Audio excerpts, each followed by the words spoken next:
In our previous lecture, we had considered the international context of the end of the 20th century. We'd considered the remarkable democratic revolutions of 1989 to 1991 with their surprising lack of violence. But we'd also considered the darker portent of turmoil in the Balkans, in Bosnia and Kosovo, with the repetition of scenes of horrors that many had hoped would now be extinguished from the European continent after World War II, replaying themselves before the world's eyes. In today's lecture, we want to consider an event happening at roughly the same time, towards the end of the 20th century, which the world very much wanted to look away from and to ignore, and that is the genocide in Rwanda. In 1994, as the world looked on, truly horrific events unfolded in the Central African country of Rwanda, where tension between two different social groups erupted into genocide. A genocide which, in spite of the way it was presented by the media or presented in newscasts, was not spontaneous, was not predetermined, was not inevitable, was not simply native to that region, but which was encouraged by the state. And this is really one of the central points of the lecture today. The Hutu-dominated government of Rwanda organized the mass murder of the Tutsi minority. It organized it with preparation, with calculation, with malice aforethought.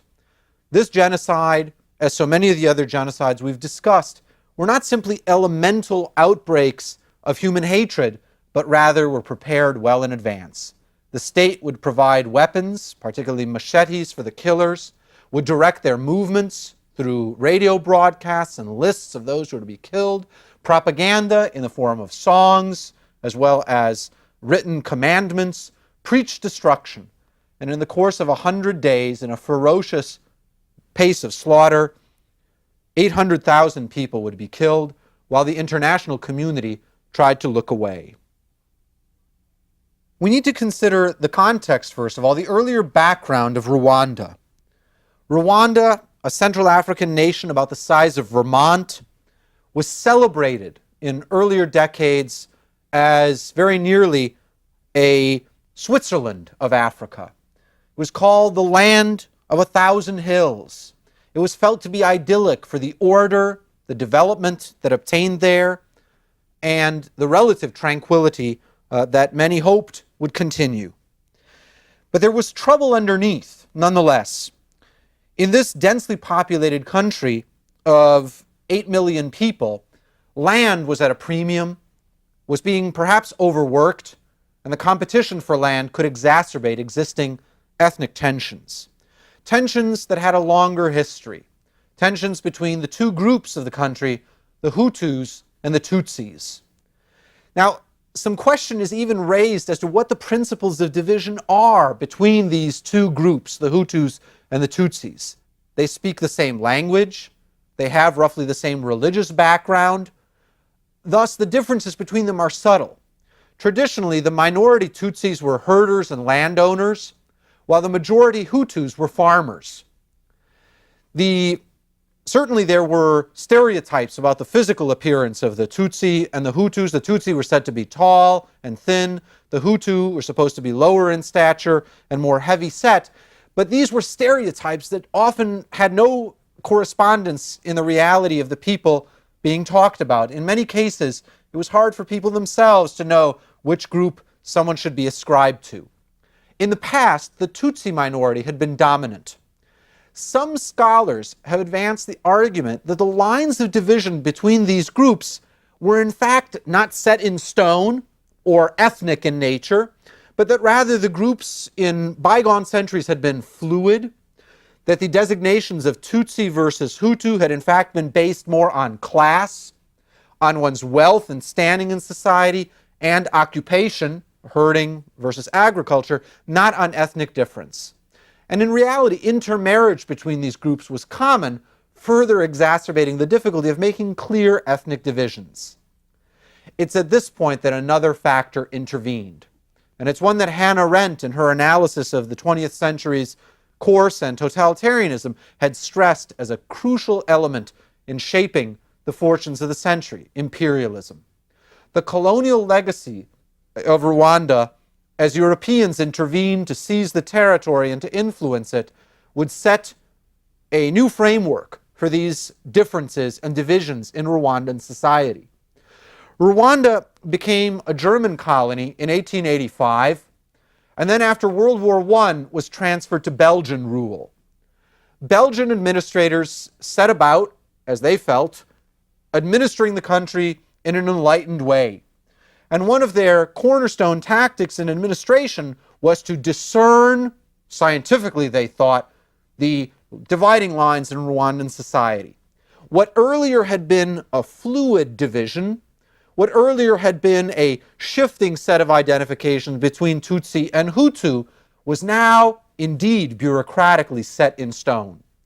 In fact, in an expression of the sort of racist science that was proposed by colonial administrations in many places around the world, the Belgian administrators invented what was called a nasal index to measure the noses of Tutsis and Hutus, feeling that this was a scientifically irreproachable way to categorize and measure who belonged to which group. And then these designations, arbitrary as they were in practice, were then imposed and printed in identification documents, which now became compulsory. The colonial administration had divided the population along lines which earlier had been far more shifting. Now, an increasingly strict division of the groups, which earlier had been intermingled, was achieved. Part of a policy of divide and rule, of the colonial powers favoring one minority or another group in order to consolidate and, as it were, outsource its control of the territory. But in spite even of these bureaucratic divisions, the human reality of intermarriage, interdependence, interrelationships, nonetheless continued. A new page opened in Rwandan history when, in the process of decolonization that swept the world in the course of the 1960s, also brought independence to Rwanda in 1962. Now the majority Hutu, who earlier had been ruled over by the Tutsi minority, dominated the new republic. The shoe was now on the other foot, and discrimination against the Tutsis became a common occurrence. There were also periodic waves of massacres of the Tutsi minority by the Hutu majority, and thus many thousands of Tutsis were compelled to flee Rwanda, but yet hoped someday to return to their homes. Fighting continued in the 60s and the 70s and the 80s between rebel groups of the Tutsis. In some cases, some of these Tutsi fighters had never, in fact, visited their homeland that they aimed to return to, on the one hand, and then the Hutu-led Rwandan government, which enjoyed support from former colonial powers, France and Belgium, in Europe. A new stage in these political and military confrontations, however, occurred in 1993, when the Arusha Peace Accords were worked up through the mediation of the Tanzanian government. These peace accords of 1993 called for a setting down of arms and a new beginning of a new cooperative government which would include power sharing with the Tutsi rebel groups outside of the country, including the RPF, the Rwandan Patriotic Front, led by Tutsi leaders. United Nations peacekeepers, coordinated by Kofi Annan, who later became UN Secretary General, were sent in with a specific mission: to observe and, at the pleasure of the Rwandan government, to provide a sense of stability. In reality, however, the Hutu-dominated government of Rwanda had other plans. It was determined not to share its power. It feared that returning Tutsi minority members might now exact vengeance or justice for the acts that had been committed in previous periodic massacres. We thus need to observe the underground plotting of the government as it laid its careful plans for the reality of genocide. This was referred to as the unleashing of Hutu power, and it was an organized process, a well-planned venture indeed. What were the origins of this Hutu power movement? Some Hutu political leaders championed the notion of Hutu power in order to consolidate their own rule. There were certainly also many moderate Hutus who did not, in fact, cleave to this message of hatred. But this minority was an important one in stirring society and moving it in a particular direction. These political leaders, this elite championing Hutu power, began to carefully and deliberately cultivate a widespread racial hatred of the Tutsi. Frictions had been there before, but now this hatred was to be inflamed further. The publications, which were subsidized by the government, dehumanized the Tutsi minority by referring to them in demonic terms. They were labeled inyenzi, or cockroaches. They were dehumanized by being referred to in these terms, but then paradoxically were also dehumanized by being referred to as devils in human form. Not human, but in fact implacable opponents. And here we see that much of the stereotype demonizing of different ethnic groups that unfortunately has been all too common through the 20th century has often been this sort of compound of irrational, irreconcilable opposites. On the one hand, the minorities are said to be powerless and subhuman. On the other hand, nearly superhuman in their alleged malevolent force. These are exactly the same terms in which the Nazis had cultivated their hatred of the Jewish minority. At the very head of this movement was the president, Juvenal Habyarimana. He was the leader of the dominant party, the MRND, which stood for the National Revolutionary Movement for Development and Democracy. Noble words hiding a genocidal reality.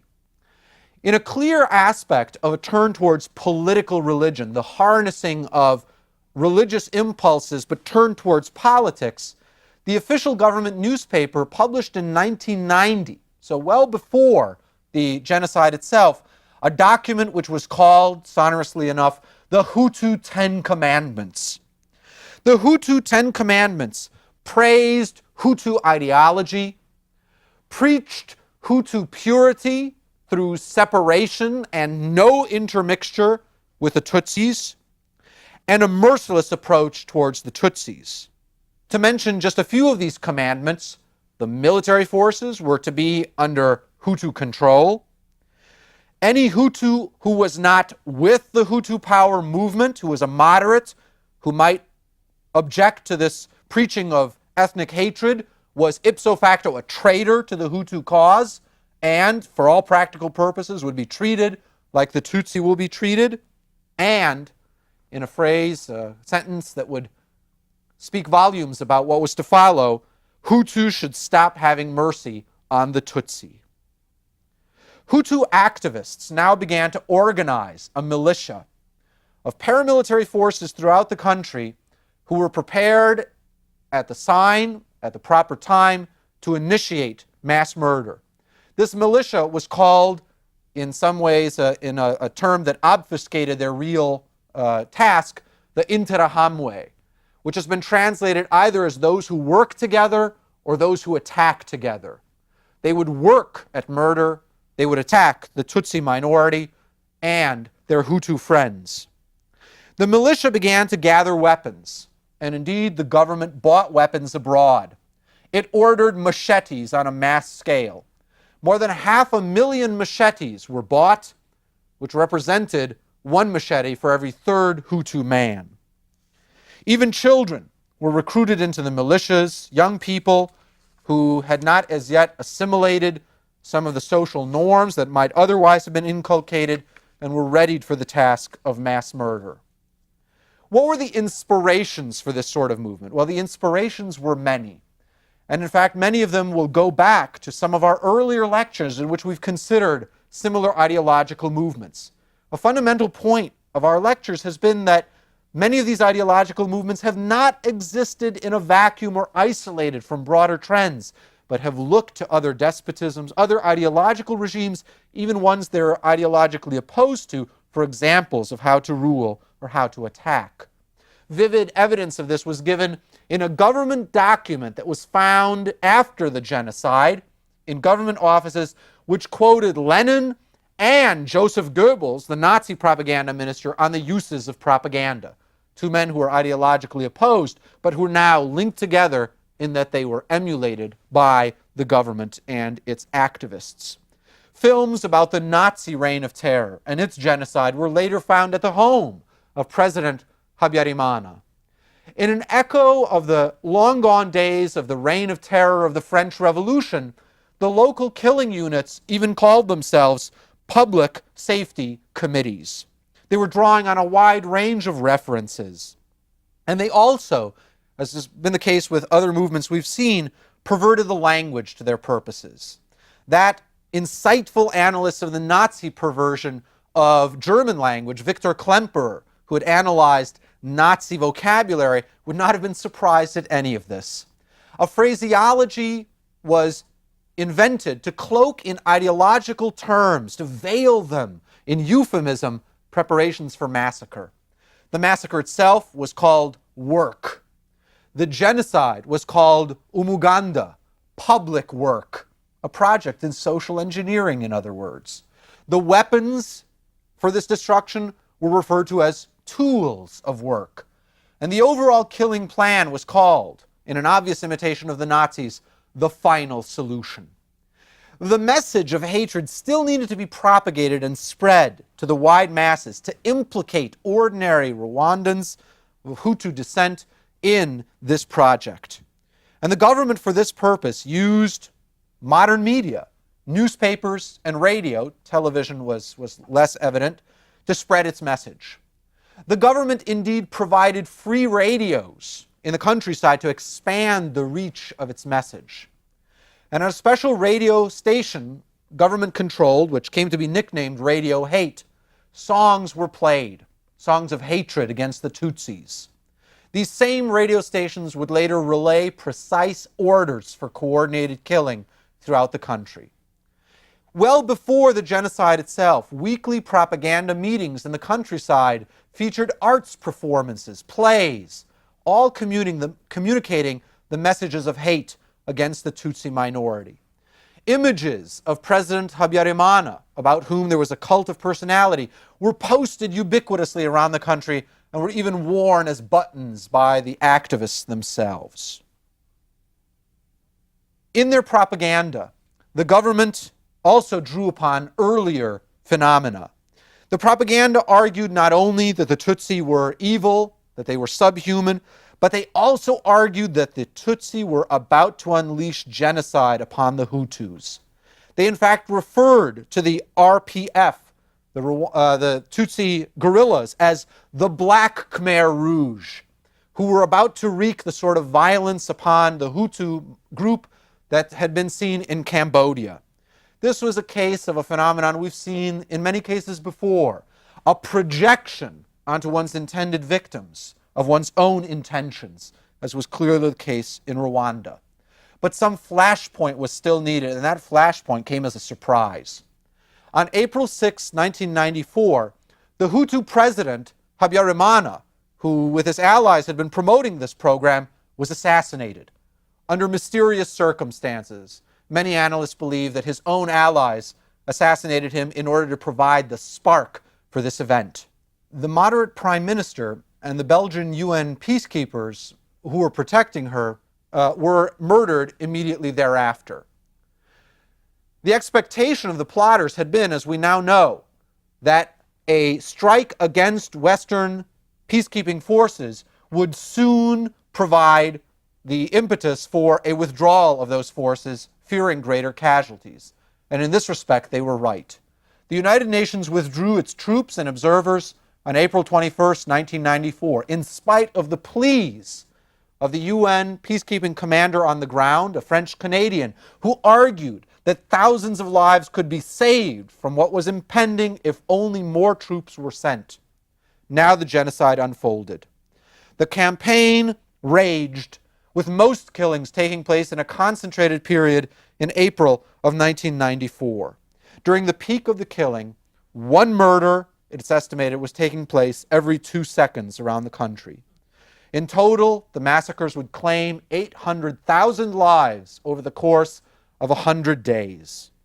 These massacres were conducted not spontaneously at first, though they certainly took on a momentum of their own later, but from careful lists that had been compiled by the government.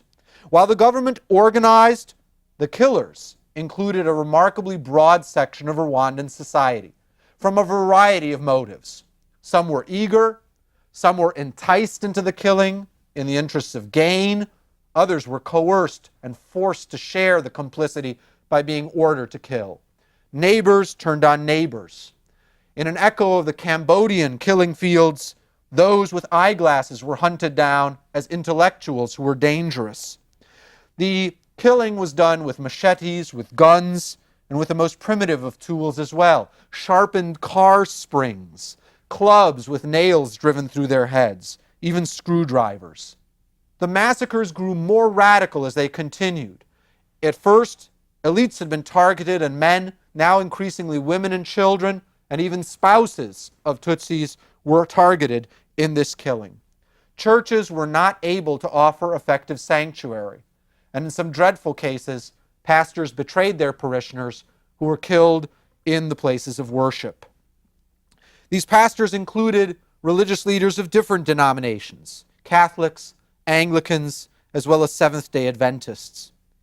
In one horrendous exchange, which later provided the title for a powerful book on the Rwandan massacres, a group of parishioners wrote to their minister with this plea: "We wish to inform you that tomorrow we will be killed with our families," end quote, pleading for some intercession on the part of their Hutu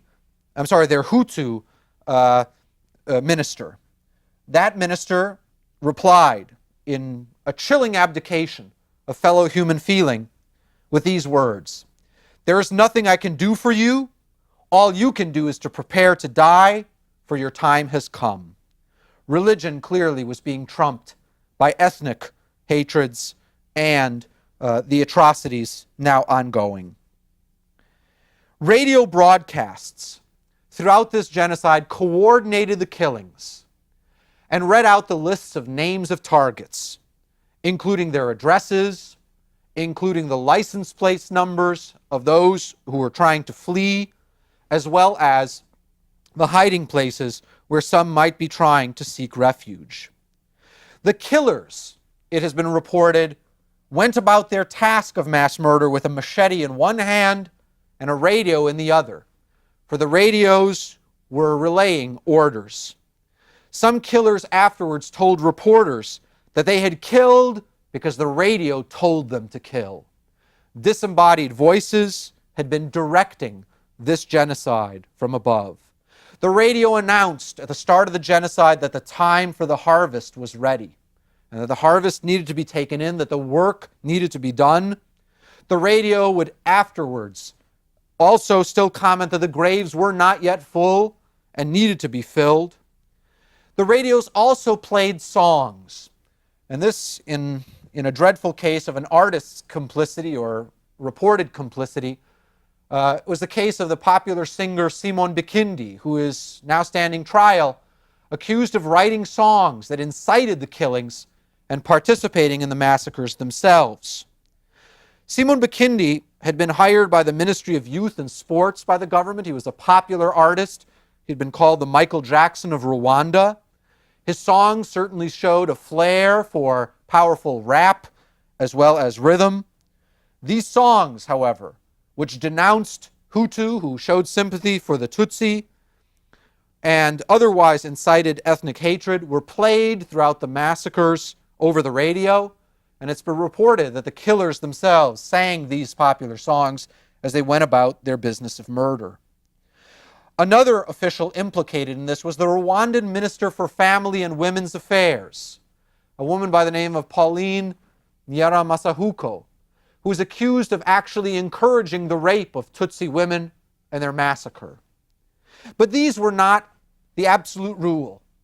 There were, however, many other cases of heroic saviors who hid the Tutsi victims and otherwise sheltered the intended targets of this killing. At long last, a decisive result was brought about by the force of arms. The genocide would be ended when the Tutsi-led RPF in July of 1994 finally took control of Rwanda. But in a certain sense, the drama still continued, with paradoxes yet to follow. 2 million Hutu refugees fled the fighting across the borders of the country to refugee camps, and the killers mixed in among them. Now, in a great paradox, international aid flowed. It flowed not to the Tutsi victims within the country, but rather to these refugee camps, where humanitarian aid workers themselves began to understand that in a cruel paradox, the camps themselves were a continuing spot of domination by the Hutu elites, who are now preparing for a revenge due to their expulsion from the country against those who earlier had been their victims in the months previous. This was a dreadful paradox. Humanitarian aid had come too late and was now, in some cases, furthering the ends of those who were the guilty. What can we speak of the aftermath, the moral reckoning that would follow afterwards? The record needs to be dealt with of international passivity. The reasons for international inaction were complex, and they included stereotypes of Africa, in many cases verging on racism, of those people simply being the kinds of people who were prone, supposedly, to tribal violence, which was a reality from time immemorial, supposedly. They also included the reality of many nations considering that they simply weren't interested. Their national interest seemed not to be involved. Furthermore, the very remoteness of Rwanda meant that visual images, the horrific images now imprinted on international consciousness, took much longer to reach a world audience. Some journalists have pointed out that footage of the genocide itself, or still photographs of the killings as they were taking place, were few and far between. But moreover, the harsh verdict is that many in the outside world simply just didn't believe that these events or the Rwandan situation were important enough to merit international intervention. In the case of some countries, such as France, its government continued to support the Hutu regime till late in the day. Indeed, the record was in many ways an even darker one in terms of international inaction. While the killings were taking place, and as it was becoming increasingly clear the vast reach of this atrocity, diplomats in the United Nations and in the United States government cynically and very deliberately, calculatedly avoided using the word genocide to describe these events. The G word was avoided because this terming, this naming of what was going on as genocide would thus obligate them to take action against what had been agreed to be an international crime. In November of 1994, the UN Security Council approved a resolution for an international court to try the crimes of genocide that it was belatedly recognized had taken place in Rwanda. Afterwards, in March 1998, US President Clinton visited Rwanda and apologized for international inaction. The reckoning also continues in Rwanda itself today. A fragmented, tattered, bloodied society needs to find a way forward. In 1995, the United Nations was helpful in setting up an international criminal tribunal for Rwanda across the border in Arusha, Tanzania. There, trials of the accused are still ongoing, as they are in other jurisdictions elsewhere in the Western world as well. Thousands of potential defendants are yet to be brought to trial. The world ultimately found that its inaction did not enable it to look away entirely from these horrors. We'll consider in our next lecture the case of another regime, the Iraqi government, whose ideological actions and behavior would of necessity draw international attention to it and would thus lead to the regime's overthrow as well.